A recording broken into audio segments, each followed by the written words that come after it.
ইতোমধ্যে 33টি আফ্রিকান দেশের জন্য শূন্য শুল্ক সুবিধা চালু রেখেছে। বেইজিং জানায় তারা মহাদেশে নিজেদের 53টি কূটনৈতিক অংশীদার দেশের জন্য এই সুবিধা বাড়াবে। নতুন সিদ্ধান্ত অনুযায়ী 1 মে থেকে এসওয়াতিনি ছাড়া সব আফ্রিকান দেশের পণ্যে শুল্ক শূন্য হবে।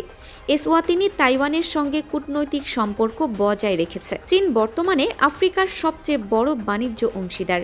অবকাঠামো উন্নয়নে বেল্ট অ্যান্ড রোড উদ্যোগের মাধ্যমে বড় বড় প্রকল্পেও বিনিয়োগ করছে বেইজিং। বিশ্লেষকরা বলছেন, যুক্তরাষ্ট্র গত বছর বিশ্বব্যাপী উচ্চ শুল্ক আরোপের পর অনেক আফ্রিকান দেশ বিকল্প বাণিজ্য অংশীদার হিসেবে চীনসহ অন্য দেশগুলোর দিকে ঝুঁকছে।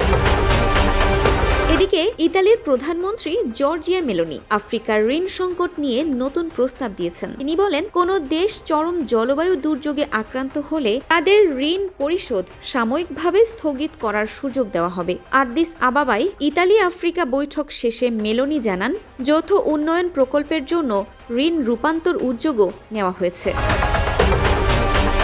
সম্মেলনে জাতিসংঘ মহাসচিব সহ বিভিন্ন আন্তর্জাতিক নেতা অংশ নিয়েছেন। নেতারা মহাদেশের শান্তি ও নিরাপত্তা পরিস্থিতি, এজেন্ডা 2063 এর অগ্রগতি এবং আফ্রিকান ইউনিয়নের কাঠামোগত সংস্কার নিয়েও আলোচনা করবেন।